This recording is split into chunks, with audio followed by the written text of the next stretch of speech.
Pemirsa, sejumlah harga kebutuhan pokok jelang bulan Ramadan di Palembang mengalami kenaikan, terutama beras premium.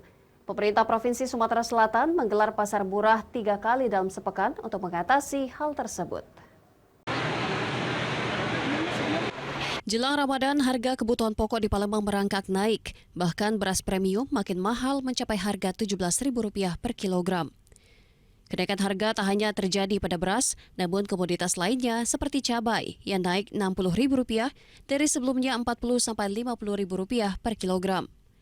Kenaikan harga ini merupakan siklus tahunan jelang Ramadan atau saat bulan ruah yang diikuti tingginya permintaan atau konsumsi.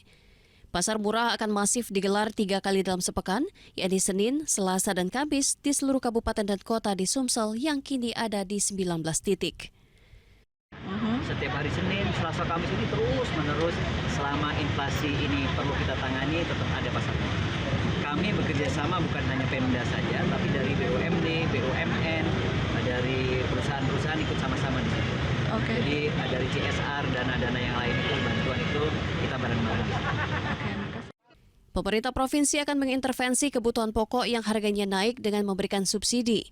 Meski harga naik, namun ketersediaan dipastikan aman, terutama beras medium yang saat ini harganya masih stabil, berkisar Rp12-Rp13.000 per kilogram. Dari Palembang, Bambang Irawan, iNews melaporkan.